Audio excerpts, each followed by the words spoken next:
불용 물품, 즉 사용하지 않는 장비에 대해서 매각한 장비거든요.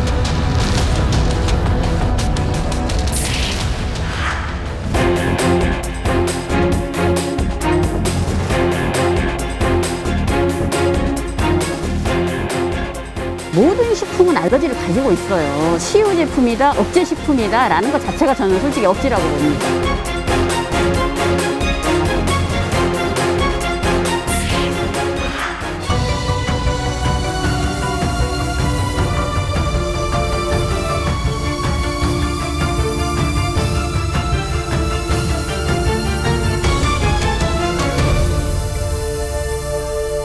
대전, 세종, 충남 400만 지역민들과 함께 만들어가는 시사 프로그램 시사인디세나. 오늘도 놓치지 말아야 할 우리 지역 이슈의 중심으로 들어갑니다. 충남 공주의 땅을 가진 한 주민이 누군가에게 땅을 임대해 줬습니다. 그런데 얼마 지나지 않아서 임차인이 사라지고 예상치 못한 피해를 고스란히 떠안게 됐습니다. 과연 무슨 일이 있었던 것일까? 이럴 수 이슈에서 만나봅니다. 어느 날 갑자기 제가 임대해준 땅에 불법 폐기물이 산이 생겼습니다. 토지주인 제가 모든 책임을 다져야 한다는데 너무나 억울합니다. 어떻게 방법이 없겠습니까?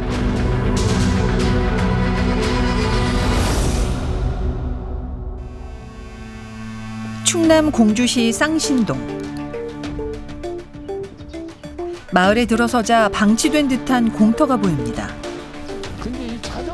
각종 폐기물들이 쌓여 흉물스러운 쓰레기산을 이루고 있는데요. 박종우 씨는 이 사태가 4년 전에 시작됐다고 말합니다. 처음에 17년도에 여기로 와봤더니 새도 잘 안 나고 그래서 와봤더니 이렇게 쌓여 있어가지고 컴퓨터 중고거래 사업을 하겠다며 땅을 임대한 임차인은 그 후 3개월 동안 월세를 내지 않았습니다. 임차인을 만나기 위해 이곳을 찾았던 박종우 씨는 가득 쌓인 폐기물 더미를 발견했습니다. 지금 쓰레기가요, 이게 공사장에서 나온 이런 쓰레기가 이렇게 쌓여 있고요. 또 이쪽에는 건설에 쓰는 자재가 이렇게 있고, 자재 올렸다 내렸다 하는 엘리베이터 이런 것도 여기에 있고, 이런 쓰레기가 여기에 가득했습니다. 임차인은 여러 곳에서 폐기물을 처리하겠다며 비용을 받고 수거해 온 후 고철 등은 팔고 남은 폐기물은 이곳에 불법으로 투기한 겁니다. 박종우 씨는 임차인을 신고했지만 300만 원의 벌금형만 내려줬을 뿐 폐기물은 처리되지 않았습니다. 폐기물이 쌓인 곳은 마을 입구에 위치하고 있습니다. 더욱이 바로 옆에는 마을회관이 자리하고 있어 주민들에게도 피해가 많은데요. 아유, 비기 싫어. 진짜 비기 싫어. 이 회관에서 봐봐. 얼마나 비기 싫은가. 이웃집 사람들 더 비기 싫어. 눈만 뜨면 되잖아, 저게. 4년 넘게 방치된 쓰레기로 주민들에게 미안한 마음이 크다는 박종우 씨. 이게 회관 옆에 관문 아니야, 이게. 동네 관문. 관문이니까 더군다나 관문 아니어도 그래요. 이걸 동네 사지에서 동네 사람들 올 때는 이거 어째 이렇게 쓰레기가 많으냐 이거요. 우리가 볼 때는 참 무능하잖아. 우리가 시에서 어떻게 생각하는지 몰라도 너무 무능하게 배워 이거. 그렇기 때문에 어쩌거나 이것을 빨리 좀 해결해 줬으면 좋겠습니다. 하지만 쓰레기를 무단으로 폐기한 임차인은 다른 지역에서도 폐기물을 불법 투기하다 잡혀 현재 교도소에 수감돼 있습니다. 그런데 2019년 12월 갑자기 공주시에서는 땅 주인인 박종우 씨에게 폐기물을 처리하라는 명령을 내렸습니다. 행위자가 교도소 간 걸로 했는데 교도소 가니까 바로 저한테 시청에서 저한테 조치명령을 내려가지고 너무 억울하고 너무 황당했습니다. 공주시에서는 토지주에게 내린 폐기물 처리 조치 명령은 적법한 절차라고 말합니다. 행위자한테 조치 명령을 했는데 하고 사법 청취를 하는 과정에서 행위자가 교도소에 수감이 돼 있다는 걸 확인하고 이제 그러면 이 사람이 이제 적극적으로 할 수 있는 여건이 안 돼서 그 다음에 이제 토지 소유자한테 조치를 한 거예요. 현행 폐기물 처리법 48조 1항 9호에 의하면 폐기물이 버려지거나 매립된 토지의 소유자에게 조치 명령할 수 있다고 명시돼 있습니다. 박종우 씨는 하는 수 없이 자비 3천만 원을 들여 폐기물 분류 작업을 시작했는데요. 작업 도중 이상한 점을 발견했습니다. 서류가 한국기계원. 폐기물 더미에서 다양한 공공기관의 물품들이 섞여 있었던 겁니다. 보통 폐기물은 관련 법령에 따라 허가받은 폐기물 처리 업체를 통해 처리하고 관련 기관에서는 폐기물의 처리 과정을 관리해야 합니다. 박종우 씨는 발견된 폐기물의 배출 기관에 이를 알렸고 그중 한 곳은 처리 과정의 실수를 인정하고 200여 톤의 폐기물을 수거해 갔습니다. 현장에서 의뢰해서 맡긴 시험을 이제 조금 끝나고 폐기 처분하는 거를 이제 저희가 이제 공세에 있는 업체한테 맡겼었는데 결과적으로는 그 업체가 이제 그거를 불법으로 그렇게 처리를 한 거였죠. 그때 한 3천만 원 정도 들었던 것 같은데 그렇게 해서 그냥 처분을 그냥 한 거였거든요. 다른 기관인 한국기계연구원에서는 답변서를 보내왔다는데요.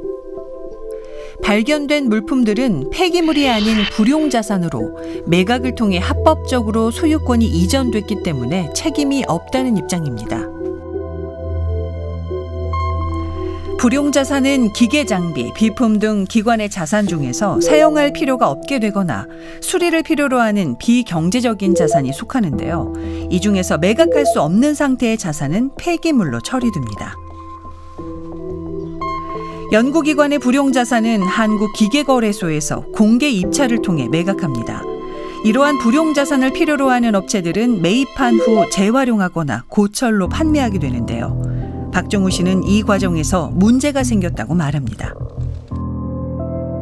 가서 보면은 그거야 뭐 어떻게 불용자산이야. 누가 봐도 불용자산이라고 할 수가 없어요. 다 쓰레기지 지금. 진성이 없다는 건 아닙니다. 이 진성도 있어요. 근데 같이 합쳐져 가지고 쓰레기하고 같이 폐기물하고 같이 왔기 때문에 이것은 책임을 져줘야지 안 져주고는 안 되게 돼 있는 거 아니냐. 관련 기관인 한국과학기술연구원에서는 서면 답변을 보내왔습니다. 폐기물과 불용자산은 처리 절차와 장소가 구분되기 때문에 같이 섞일 수 없다는 입장인데요. 하지만 박종우 씨는 매각된 불용자산이 재활용이나 고철로의 가치보다는 가구류나 집기류 등 사실상 폐기 처리돼야 할 물품이 많다고 주장합니다. 그게 이제 그 업체에서는 매입을 해가지고 그걸 갖다가 이제 매각을 할 돈을 받고 또 이제 거기다 뭐 프리미엄을 붙이든지 해가지고 매각이 가능하기 때문에 그걸 갖다가 사갖고 가지 폐기물을 갖다가 돈을 갖다가 주고 가져가는 그런 사람은 아마 없을 것 같은데요. 하지만 폐기물 더미 속에서는 연구원의 개인정보가 담긴 보고서도 발견됐다는데요. 이게 어떻게 매각을 했다는 거예요, 이걸. 파쇄를 하든지 쓰레기 더미에서 분리하다가 이게 나왔거든요. 근데 이것이 매각했다 그러면은 어폐가 있지 않느냐. 폐기 처리가 아니고요. 그게 이제 저희들이 이제 그 장비를 갖다가 그 이제 매각을 하면서 그게 이제 장비 그 이제 서랍 같은 데에 그 바인더 한 건이 이제 거기에 이제 포함됐다. 저희들이 이렇게 이제 추정을 합니다. 폐기물이 아니고요. 거기에 이제 딸려서 들어갔을 뿐이지 그걸 폐기물로 해가지고 이제 추정하는 것은 그거는 맞지가 않죠. 박종우 씨 땅에는 아직까지 400여 톤의 폐기물이 남아 있습니다. 나머지 폐기물을 처리하려면 6천만 원이 넘는 비용이 들어갑니다. 일반인에게 결코 적은 돈은 아닌데요. 제가 신고도 하고 제가 그 배출자도 찾아내고 제가 모든 일을 다 했는데도 불구하고 탁상 행정으로 해가지고 나한테 조치명령을 내려서 행정 대접형을 하고 행정 소송을 하라는 그런 식으로 조치명령을 내려서 너무너무 황당하고 억울했습니다.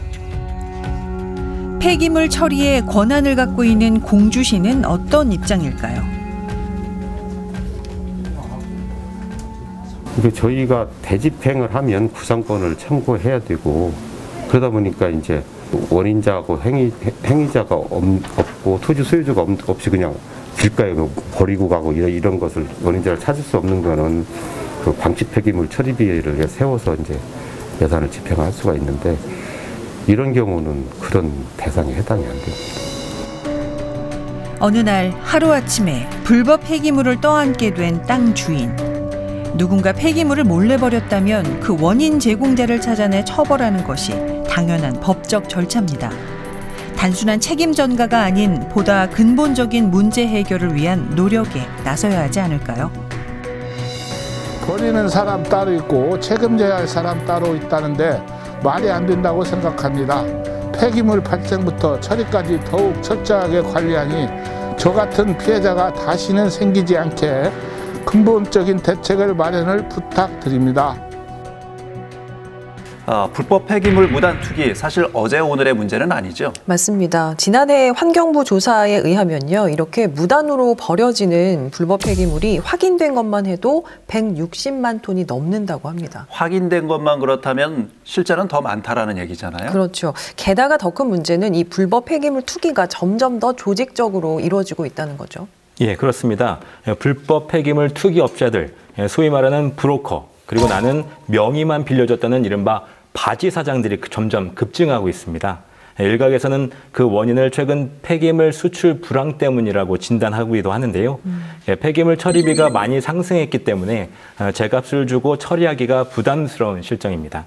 그러면서 대신 버려드립니다 하고 브로커들이 활개를 치게 되는 것입니다. 특히 단기간에 이루어지는 경우들이 많아서 알아채기가 어렵고요. 불법으로 이득을 취한 뒤에 법정에 서게 되더라도 이미 자신의 재산을 빼돌리거나 은닉해서 회수하기가 어려운 경우가 많습니다. 그러다 보니 결과적으로 과태료나 폐기물 처리 비용은 땅을 임대해준 소유주에게 고스란히 떠안게 되는 겁니다. 아까 화면을 보니까 이 폐기물 중에는 공공기관의 불용자산도 섞여 있더라고요. 사실 해당 기관 측에서는 이게 폐기물이 아니라 불용자산을 매각 처리한 것이다, 뭐 이런 입장을 보내왔다고요.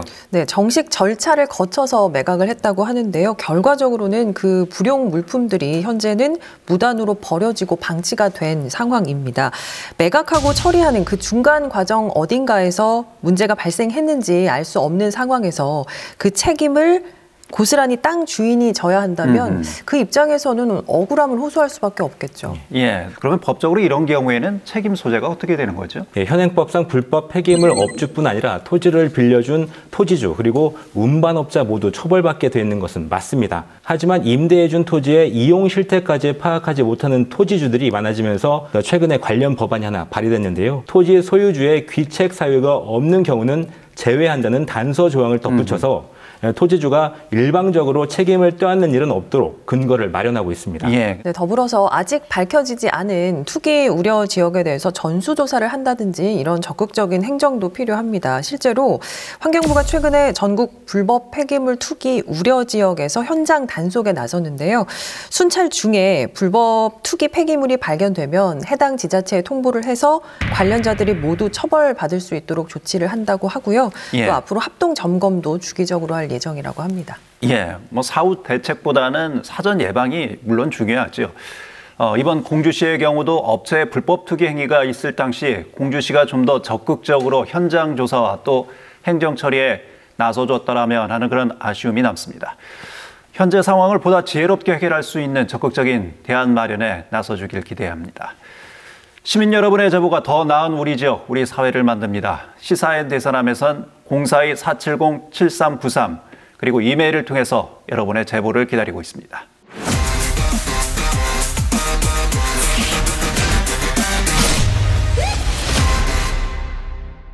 한 주간의 대전, 세종, 충남의 이슈를 하나의 숫자, 공간, 사진으로 들여다보는 대세남 줌인. 오늘은 2주의 영상입니다. 충남 보령경찰서 동대지구대의 모습입니다. 전화를 받던 경찰관이 갑자기 자리에서 일어나 창밖을 유심히 바라봅니다. 이 경찰관이 받은 전화는 보이스피싱을 당한 것 같다는 신고 전화였습니다. 그런데 신고자가 돈을 건네받은 젊은 남성을 지금 쫓아가고 있는데 현재 동대 지구대 근처라고 말하는 겁니다. 그 순간 지구대 앞에 신고자가 진술한 인상착의와 같은 남성이 지나갑니다. 흰 상의에 검은 바지, 흰색 신발에 흰 종이 가방을 들고 있죠. 용의자임을 직감한 경찰들이 재빨리 출동합니다. 전화를 받고 재빨리 달려나온 경찰들이 용의자를 쫓아가 그를 붙잡았습니다. 신고 전화 30초 만에 지구대 앞에서 바로 용의자가 체포된 겁니다. 조사 결과 예상대로 보이스피싱이 맞았고요. 중간에서 현금을 받아오는 수거책이었습니다. 네, 그런데 처음에는 이 사람이 보이스피싱인지 몰랐다. 나는 단순 아르바이트였다. 이렇게 주장했다면서요. 네, 경찰관에게 잡힌 후 지구대 앞에서 한참을 서서 본인은 채권 추심 아르바이트를 한 것이라고 발뺌을 했는데요. 하지만 계속되는 경찰관의 질문에도 어느 금융사에서 일하는지 또 현금은 누구에게서 받았는지 등을 제대로 설명하지 못했다고 합니다. 결국 그는 사기 방조 혐의로 구속돼 검찰로 송치됐습니다. 보이스피싱 수법이 날이 갈수록 좀 점점 더 교묘해져 가는 것 같습니다. 네, 대출금을 저금리로 바꿔주겠다는 말에 속아서 1,700만 원을 직접 만나서 건넸다고 합니다. 그러니까 계좌이체를 유도하는 것이 아니고 대면 편취형 보이스피싱이었던 건데요. 기존의 계좌이체형의 경우에는 이체 금액의 한계가 있다 보니까 이런 식으로 돈을 가지고 어디로 나와라라는 식으로 유도하는 경우가 늘고 있다고요. 맞습니다. 이번 사건의 경우도 피해자가 건네준 돈을 받아든 남성이 은행 현금 인출기 앞으로 가서 어디론가 송금을 했다고 합니다. 이를 수상히 여긴 피해자가 남성을 뒤쫓아가면서 남성이 마침 지구대 앞을 지나자 경찰에 신고를 한 거죠. 경찰은 범행에 쓰인 계좌를 즉시 지급정지 요청했고 돈은 모두 회수했다고 합니다. 다행입니다. 이렇게 신속한 신고 또 빠른 대처로 사건이 잘 해결이 됐습니다. 대출금을 저금리로 바꿔주겠다 이런 전화 더욱 주의하셔야 될 것 같네요. 네, 은행이나 캐피탈 등 금융기관을 사칭한 범인들이 기존 대출금을 갚으면 저금리로 대출을 해주겠다고 유혹하면서 대출금 상환에 따른 수수료나 위자료를 먼저 요구한다고 하는데요. 선 수수료를 어디로 직접 가지고 나와야 한다. 이런 식으로 유도하는 전화는 각별히 주의하셔야겠습니다.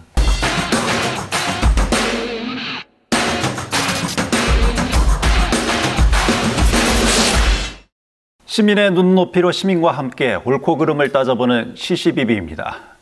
지난해 말 충남도 학교급식을 둘러싸고 여러 의혹들이 제기가 됐었죠. 충남도에서 추진한 식품 알레르기 억제 및 면역 강화제 지원 사업을 놓고서 학교 급식 관계자와 시민사회단체 그리고 교육계 등에서 비판과 우려의 목소리가 많았습니다. 해당 사업은 중단됐지만 학교 급식을 둘러싼 우려는 계속되고 있습니다. 오늘 시시비비에서 이 사안을 되짚어봅니다. 작년 12월 1일 대세남 주민에서 학교 급식과 관련한 사안을 다뤘습니다. 충청남도가 학교 급식에 학생들에게 제공한 건강보조식품의 설명서입니다. 알레르기 억제, 면역력 강화에 도움이 된다. 그래서 제공했다. 그런데 하나 더 봐야 됩니다.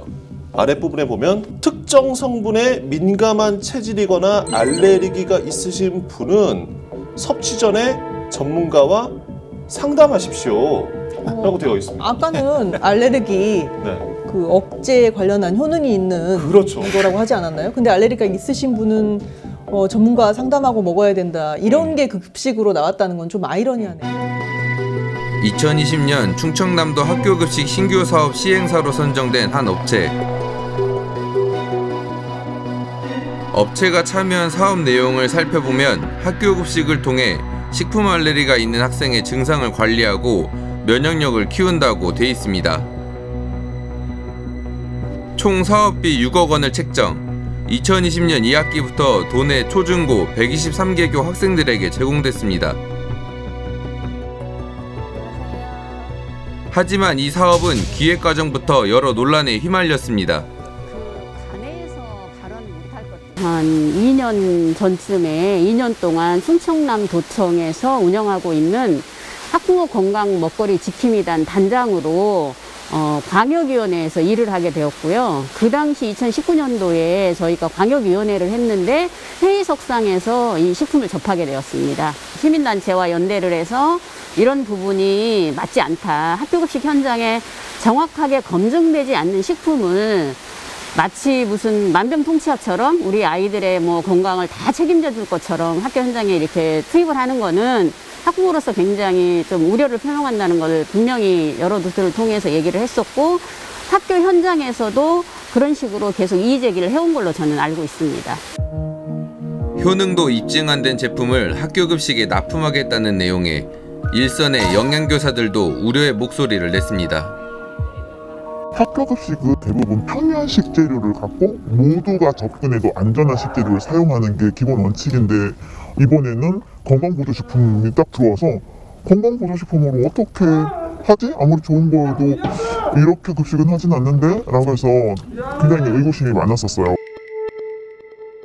이례적인 추진 과정으로 선정된 건강보조식품. 전문가의 입장에서는 납득이 어려운 신규 사업이었는데요. 그 제품이 버섯가루에 대해서 근데 대부분 버섯가루에 있는 그런 베타글루칸 같은 것들은 열에 굉장히 약해서 막상 밥이나 국에 넣었을 때 그 효능이 우리 인체에 들어가서 효능을 발휘할까라는 의문은 했어요.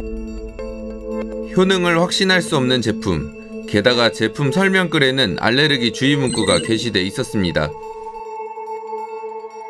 모든 식품은 알러지를 가지고 있어요. 저희가 먹는 과일에도 그런 알러지가 있는데 버섯류나 뭐 땅콩류 아시잖아요. 갑각류 이런 거는 특히 많잖아요. 근데 그걸 치유 제품이다, 억제 식품이다 라는 것 자체가 저는 솔직히 억지라고 봅니다. 알레르기 억제 효과에 대한 의문은 물론 알레르기 유발 가능성에 대한 우려의 목소리도 나오는 상황. 하지만 업체 측은 알레르기 유발 원료는 없지만 특수한 경우에 따른 예외를 열어두기 위해 명시한 문구라는 입장입니다. 그런데 올해 3월 제품 효능을 홍보하는 광고 내용이 식품표시광고법 위반으로 영업정지 2개월 3일과 시정명령을 받게 됩니다. 충청남도에서 진행한 사업계획 기준은 건강기능성 제품을 요구하고 있지만 이 업체 제품은 기타 가공품이었다는 겁니다.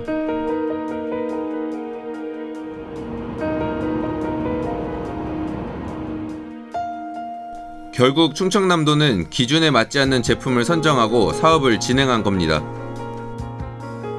지금 표시광고법 위반으로 인해서 식약처에서 그런 판단이 내려왔고 도 거쳐서 이제 시군에서 추가 조사 진행하고 그래서 최종적으로 그런 판결이 난 걸로 저도 알고 있습니다. 그렇기 때문에 저희가 사업도 중단이 된 거고 뭐 이게 시범 사업에서만 이제 딱 끝난 건 거죠. 추가적으로 진행되는 바가 없는 거고요.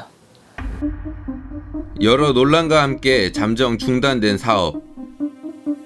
하지만 시민단체는 사업의 시작 과정부터 석연치 않은 점이 있었다며 전수조사를 촉구하고 있습니다. 문제의 사업이 처음 언급된 것은 2019년 11월 학교 급식정책 토론회. 식품으로 알레르기를 치료하겠다는 계획안이었습니다. 대부분 새로 하는 신규 사업일 경우에는 공론화가 먼저 이루어지고 나서 사업이 시작이 되는데 전혀 그런 공론이 없음에도 불구하고 이 사업의 제목을 처음 봤을 때 이게 뭐지? 라고 해서 처음에 질의가 있었어요. 그 현장에서. 그런데 확정된 사업은 아니다 라는 질의 답변만 있었고 이 사업이 뭐냐라고 계속 물었지만 특별한 답변을 듣지는 못했어요. 별다른 진전이 없어 보이던 이 사업은 2020년 5월 충청남도가 각 시군에 보낸 시범사업 추진 안내 공문에 다시 등장합니다. 알레르기 치료 대신 알레르기 억제를 내세웠고 면역 강화를 덧붙여 사업명을 식품 알레르기 억제 및 면역 강화제 지원으로 변경했습니다. 게다가 처음 2억 원이었던 사업비도 6억 원으로 증액했습니다. 여러 의혹에 대한 명확한 답변이 없이 진행된 신규 사업. 공문과 함께 내려온 업체 선정 공고문에 대해서도 의혹이 제기됐습니다. 그 충남도에서 그 사업계획서에서도 보시면 나와 있는 것처럼 그 업체가 홍보한 내용을 거의 갖다 붙였다고 보시면 될 것 같아요. 공교롭게도 업체 제품의 홍보글과 사업 공모 조건이 유사했다는 건데요.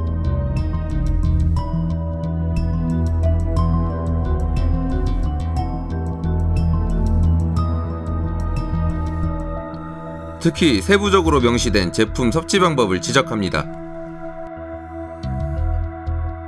유사한 문구 등이 논란이 되자 충청남도는 2020년 7월 또 한 번 사업 내용을 변경했습니다. 문제의 섭취 방법 문구가 삭제되고 제공 방법으로 바뀐 것입니다. 사업 중간에 예산이 늘어나고, 그리고 이제 다른 유사한 이제 가공을 하는 그런 식품업체가 참여하지는 거의 못했고, 이제 한 개의 업체만 선정이 돼서 참여했다는 것, 그것이 이제 이상한 지점입니다. 업체 선정 과정에서의 특혜 논란, 충청남도는 어떤 입장일까요? 당시 얘기를 여쭈시면 저도 이제 제가 이 업무를 맡은 게 이미 사업이 생긴 이후에 왔기 때문에 그 앞단을 물어보시면 저도 조금 답변 드리기가 제가 아는 부분이 없어서 어렵고요. 저희가 작년에 시범적으로 처음 추진된 사업이지 않습니까? 그러다 보니까 아마 홍보 같은 것들이 좀 부족하지 않았나 싶습니다. 이제 시군에서도 이 사업을 추진하기 위해서 공모를 했는데 응모했던 업체가 적었던 걸로 알고 있습니다. 그래서 결과론적으로 확인된 거로는 한 개 업체가 최종적으로 된 것 같고요.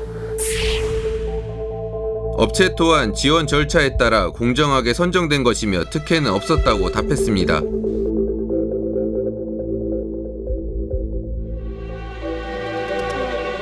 하지만 시민단체는 의심스러운 상황이 또 있었다고 합니다.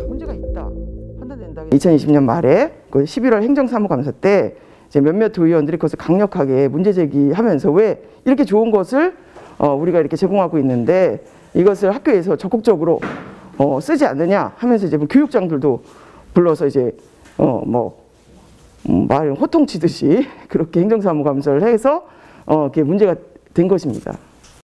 이게 아이들을 위해서 면역 증강을 위한 식품을 지원하는 사업인데 어른들 무관심 때문에 지금 피해를 누가 보고 있습니까? 우리 아이들이 고스란히 보고 있습니다. 이거 남은 사업비 다 반납하지 마시고요. 왜 반납합니까? 아이들한테 쓰라고 왔는데 다 쓰세요. 2월까지 쓸 수 있지 않습니까? 소규모 학교 아이들한테 일괄 구매 달라고 하셔서 식품 달라고 하셔가지고 소규모 학교 아이들한테 다 먹을 수 있도록 하세요. 4월 5일 20여 개의 시민단체가 함께하는 충남교육연대에서 성명을 발표했습니다. 특혜 의혹에 대한 수사를 촉구하며 충청남도와 도의회에 의견 표명과 사과를 요구했는데요. 이에 대해 충남도의회 의장과 인터뷰를 진행할 예정이었으나 돌연 입장 표명을 거절하였습니다. 누군가는 분명히 이걸 책임을 져야 되고 이 부분에 대해서 명확하게 사과를 해야 되고 또 차후에 이게 매듭이 젖어야만 저희 아이들이 피해를 보지 않는다고 저는 보거든요. 학교 급식 이제 제품을 선정하는 데 있어서 좀 더 이제 공론화할 수 있는 이런 것들이 이제 투명하고 공개적으로 돼야 될 것 같고요. 저희가 그래서 조금 더 이제 끝까지 강력하게 조금 이 문제는 다뤄볼 예정입니다. 글쎄요, 학교 급식에 기능성 가공식품을 납품하는 것, 이게 좀 흔치 않은 일입니다. 이례적인 일이고요. 더군다나 이 업체가 식품 등 표시 광고에 관한 법률 위반으로 영업정지 처분을 받았다면 식품 안전성에 대한 우려도 클 수밖에 없지 않겠습니까? 네, 실제로 지난해 9월부터 12월까지 충남 12개 시군의 초중고 학교 급식에 계속 사용이 돼 왔기 때문에 납품업체 선정이나 제품 자체의 효능 검증이 제대로 됐는지 과정에 대한 의문이 남을 수밖에 없는 상황입니다. 또 게다가 이번 식약처의 판단이 내려지기 전부터 여러 의혹들이 이미 많았던 사안이니까요. 이 사업이 처음부터 특정 업체를 염두에 둔 것이 아니냐, 이른바 이제 특혜 의혹까지 있었고요. 화면에서 언급된 것처럼 충남도 의원이 마치 이 사업을 독려하는 듯한 이런 발언을 해서 또 논란이 되지 않았습니까? 네, 사업의 제목부터가 식품 알레르기 억제 및 면역 강화제 지원 사업이었고 당시 이 사업의 공모 조건 가운데 몇몇 항목에 대해서도 여러 지적들이 있었는데요. 중간에 변경이 되긴 했지만 처음에는 섭취 방법이라고 해서 조리 중 밥이나 국 등에 첨가하여 학생들에게 공급해야 한다. 이렇게 명시하고 있었습니다. 예, 이 문구가 이후 변경이 됐다라는 얘기죠? 예, 그렇습니다. 예, 학교 급식 식재료로 사용하여 조리 및 개별 품목 후식으로 제공한다고 2020년 7월에 변경이 됐는데요. 예, 중간에 바뀌기는 했지만 여전히 사업이 추진되는 부분 등의 문제점을 지적하면서 참교육을 위한 학부모회를 비롯해서 19개 시민단체로 구성된 충남교육연대가 지난 하반기에 해당 사업의 중지와 수사를 요구하고 나섰던 상황입니다. 예. 이에 대해 충남도에서는 제품 선정과 적법성을 검토하겠다 이렇게 당시 입장을 발표했었는데요.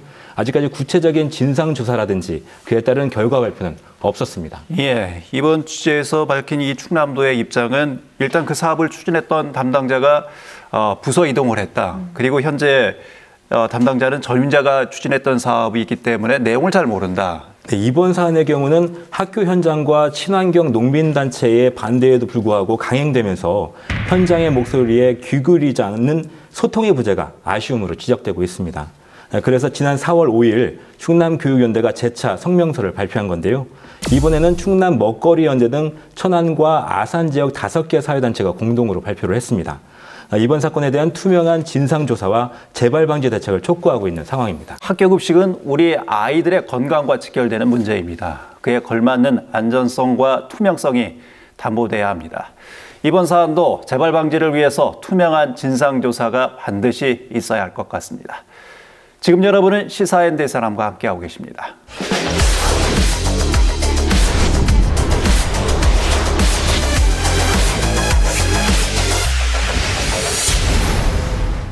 LH 땅 투기 사태로 촉발된 공직자들의 부동산 투기 의혹은 우리 사회의 공정과 정의의 가치에 대해서 다시 한번 생각해보는 계기가 됐습니다. 내 집 한 칸 마련하기 힘든 서민들 입장에선 다수의 부동산을 보유한 고위 공직자들을 바라볼 때 박탈감을 느낄 수밖에 없죠. 얼마 전 정부에서 부동산을 포함한 공직자들의 재산 현황을 고시했습니다. 시민납부 불청객에선 그중 세종시 의회 의원들의 부동산 보유 현황을 살펴봅니다. 정진호 팟캐스트 PD, 오늘은 어디에 나가 있습니까? 네, 저는 지금 국가 스마트 산업단지가 들어설 예정인 세종시 연서면에 나와 있습니다. 세종시의 의원들의 부동산 보유 현황은 어떨까요? 오늘 시민납부 불청객 시간에서 세종시의 의원들이 신고한 내용을 토대로 한 부동산 내역을 한번 들여다보도록 하겠습니다.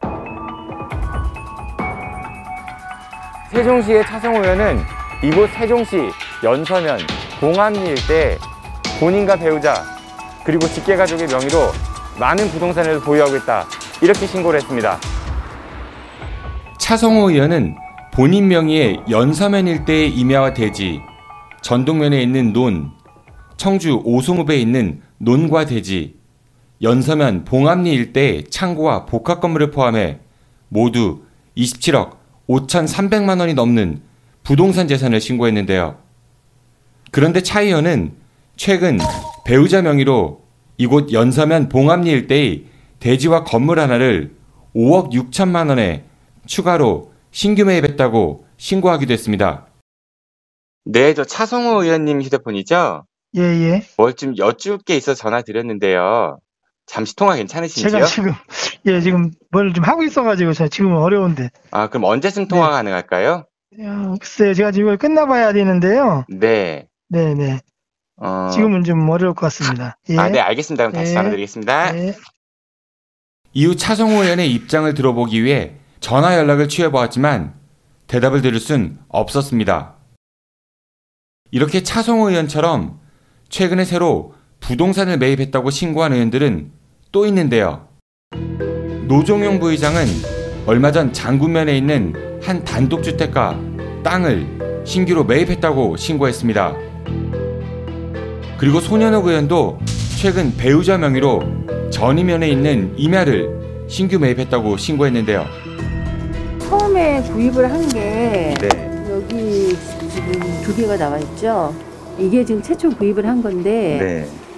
이게 뭐 공매에 나온 게 있어서 네네. 구입을 해보자. 이게 그 분할을 한 거예요. 네네. 그 사람 거기에 가면 묘지가 있잖아요. 그래서 묘지 없는 부분을 해서 분할을 받았고 이 밭으로 가는 그 초입에 붙어 있는 땅이에요. 저기 작년에 산 땅이죠. 이게 임야로 돼 있더라고 지목이. 저희 입장에서 이 땅이 있어야 그 위에 밭으로 올라갈 수가 있거든요. 밭으로 갈 수가 없잖아요, 지금. 그 일부 이제 지적도 있는 것 같거든요. 이제 이해 충돌 이런 것도 있지 않느냐. 그 공직 할 때 부동산 요즘에 하도 워낙 그런 여론들이 많으니까. 시의원 생활이 녹록한 생활은 아니거든요. 그리고 남편도 직장 생활 하다가 주말에 거기 가서 일종의 뭐 소일거리 식으로 하는데 되게 힐링되는 그런 시간을 가지고 있어요. 그러던 차에 이렇게 부동산 문제가 이렇게 터져 나오니까 제 입장에서는 많이 안타깝고. 세종시의 박용 의원도 전동면 일대의 밭을 배우자와 공동 명의로 얼마 전 새로 취득했다고 신고했는데요. 그런데 박 의원 본인 명의로 되어 있는 조치연읍의 한 아파트 가격이 너무 낮게 신고된 게 아닌가 하는 의심이 들었습니다. 아파트 있잖아요. 지금 현재 24평은요. 네. 1억 4천에서 1억 5천 나가고 있어요. 1억 4, 5천 1억 5천에 정도? 나오는데, 예. 네. 저희는 근데 도장 찍은 거는 1억 3,500, 1억 3천에서 도장 찍어요. 그러니까 호가하고 매매가 도장 찍는 거하고 조금 차이는 있나 봐요. 교리에 아파트 그럼 거주하시는 거예요? 네네. 그게 6,660만 원 신고하셨는데, 네. 제가 이제 실제 거래되는 금액을 좀 확인해 보니까 좀 차이가 좀 있더라고요. 1억 3천만 원 이상은 간다 이렇게들 여기가요? 얘기하는데, 예, 1억 3천요? 네. 저는 그런 얘기 못 들었는데요. 이거는 공시지가로 여기 이렇게 되는 걸로 그렇게 하는 거잖아요. 재산 공개는. 그러니까 공시가격으로 신고했을 뿐 실제 거래되고 있는 가격은 얼마인지 잘 모른다 이런 말인데요. 그런데 이렇게 실제 재산 가치와 차이가 나는 재산 신고는 또 있습니다. 이영세 의원은 본인 명의의 전남 신안군 임야와 배우자 명의의 충북 영동군 과수원, 본인 명의의 고운동 아파트 전세권과 배우자 명의의 단독주택과 아파트를 포함해 모두 10억 원이 넘는 부동산 재산을 신고했는데요. 그런데 배우자 명의로 되어 있는 어진동의 한 아파트 가격이 실제 가치와는 너무나도 차이가 있어 보였습니다. 그 84짜리요. 보통 얼마나 나가나요, 요새요? 매매가 물건이 지금 여기 한 저층들은 이제 9억에서 11억까지 나와 있어요.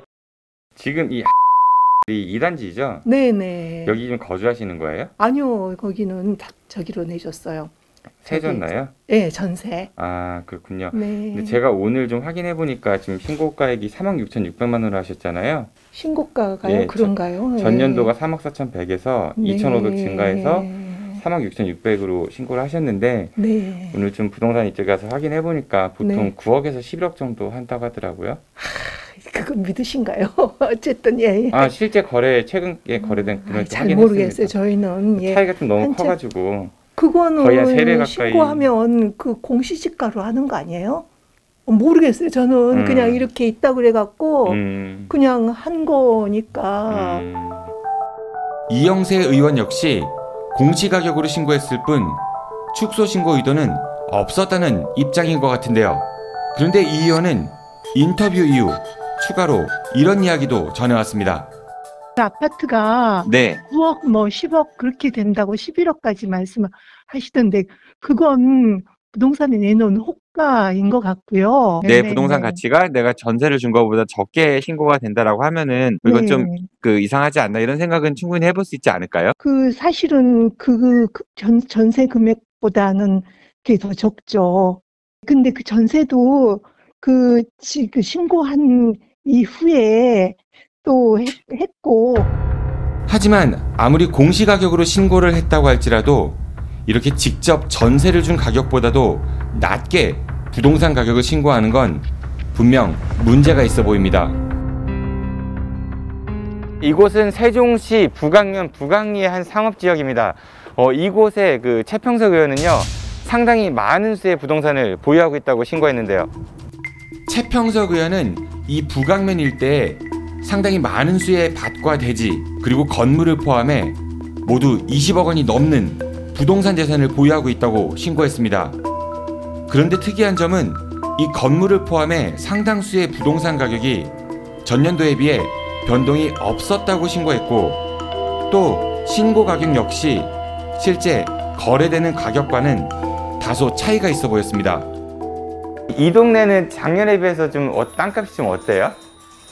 올랐죠. 작년에 비해서? 네. 여기는 토지가 많이 올랐죠. 땅이 많이 올랐다? 네. 건물은 별로 많이 안 오르고? 네. 2제곱미터면 한 평이 안 되는 거잖아요. 네. 근데 247만 원? 그럼 그 정도 거래가 되나요? 더 되죠. 어느 정도 되나요, 그러면은? 거기가 어디쯤인가? 뭐 이 근처입니다. 이 근처 어쨌든. 여기가 지금 달라는 건 1,000만 원 달라고 그래요. 평당. 평당? 네. 음. 거래야 되는 게 700~800인데요. 저 앞에 건물은 어때요? 저 건물? 거기도 좀 올랐나요? 네. 작년 비해서? 네, 작년 비해서 많이 올랐죠. 어느 정도 좀 시세가 형성될까요? 그 전에는 여기가 한 뭐 500대 이렇게 갔었는데 평당. 네. 지금은 한 700~800 가요. 2제곱미터짜리 보니까 274만 원인가 신고를 하셨는데 그 지역이 그래도 평당 거의 1,000만 원 가까이는 한다. 예. 이런 이야기들 하시더라고요. 너무 낮게 예. 신고하신 거 아닌가. 그거는 공시지가 그 도로로 편입되어 있는 지역이거든요. 그게 시에서 매입을 해야 되는데 시에서 돈이 없으니까 매입을 못 하는 거예요. 보니까 이제 가격 변동이 없다고 신고를 하셨어요. 그 공시지가대로 그거대로 해서 한 거예요. 그리고 세종시의회에서는 전체 18명의 의원들 가운데 무려 10명이 독립생계를 이유로 직계가족에 대한 재산신고 고지를 거부하고 있습니다. 장남분하고 손자분들하고는 고지를 거부하셨더라고요. 어떤 특별한 이유가 있을까요? 분가해서 따로 살림을 차리고 있으면 고지 거부할 수 있다고 그래서 그게 뭐 얼마나 재산이 있는지 제가 알 필요도 없고 그 손주들은 뭐 5살, 3살 그러는데 뭐. 장남, 장녀, 자녀분들 재산 고지를 이제 거부하셨더라고요. 네, 어떤 특별한 사유가 있으신지요? 연령이 뭐 높으니까 그렇지 그 뭐 걔들도 재산은 하나도 없어요. 아들만 아파트 24평짜리 가지고 있고 그것도 뭐 일부 이제 채무 융자받아서 산 거고 결혼할 때 딸들 둘은 뭐 재산이 없고 임대 아파트 살아요. 네, 이렇게 상당수의 의원들이 여러 부동산을 보유하고 있다고 신고한 세종시의 의원들. 하지만 취득 시점이나 신고 금액, 그리고 직계가족에 대한 고지 거부 등 일반 시민들과의 정서와는 다소 동떨어진 그런 구석도 발견할 수 있었는데요. 청렴도 최하위 세종시의회가 잃어버린 신뢰를 되찾기 위해서 이제 자신들 스스로가 무엇부터 해야 될지 고민해봐야 되지 않을까요? 물론 뭐 부동산을 많이 보유했다고 해서 그것이 문제가 되는 것은 아닙니다만 직무와 연관성이 있느냐 이 부분이 관건이지 않겠습니까? 예. 임기 중에 부동산을 신규로 매입했다. 이건 그래서 더욱 조심해야 할 행동이 아닐까 싶습니다. 그 의원들이 이렇게 곳곳에 다수의 부동산을 보유하고 있다는 것에 대해서 서민 중에 서민은 제가 볼 때는 굉장히 상대적인 박탈감이 클 수밖에 없습니다. 공직자 재산신고 규정에 따라서 공시가격으로 신고하는 것이 위법은 아닙니다. 하지만 실거래가와 차이가 있는 부분에 대한 질문에서 그 세종시 의원 대부분들이 내놓은 답변들이 그 주로 몰랐다 혹은 호가가 그럴 뿐 실거래와는 차이가 있다 이런 답변들이었는데요. 정말 시민들을 무시하고 있는 건 아닌지 정말 좀 실망스러웠습니다. 예, 이게 근소한 차이도 아니었고요. 화면에 나온 사례들을 보면 뭐 2배 이상 차이 나는 경우가 대다수였거든요. 이런 부분들 때문에 고위공직자 재산 공개가 현실을 반영하지 못하고 있다는 지적이 나오고 있습니다. 앞으로 공직자 재산 신고를 할 때 국토교통부의 실거래가 공개 시스템을 이용해서 공시가격이 아닌 실거래가로 등록하도록 해야 한다라는 목소리도 있습니다. 시스템의 현실화, 재정비 필요해 보입니다. 예, 독립생계를 유지하는 직계가족에 대한 신고는 의무사항은 아닙니다. 하지만 현재 여러 부동산 투기 의혹이 제기되고 있는 만큼 세종시 의회 의원들이 스스로 먼저 나서서 이런 의혹의 시선으로부터 벗어나기 위한 노력을 해야 하지 않을까 싶습니다.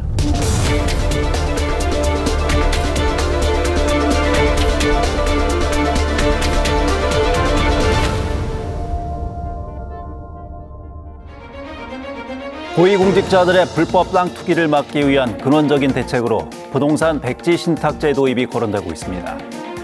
부동산 정책 결정과 관계 있는 고위공직자나 국회의원이 주거용 주택을 제외한 부동산을 소유하는 것을 금지하는 강력한 제도입니다. 하지만 법제화로 이어질지는 회의적인 시각들이 많이 있죠. 이런 가운데 당초 원안보다 많이 후퇴한 이해충돌방지법이 오는 29일 본회의 상정을 앞두고 있습니다. 정의와 공정의 가치 회복을 위한 엄중한 고민이 필요한 시점입니다. 시사인 대세남 다음 주에 뵙겠습니다.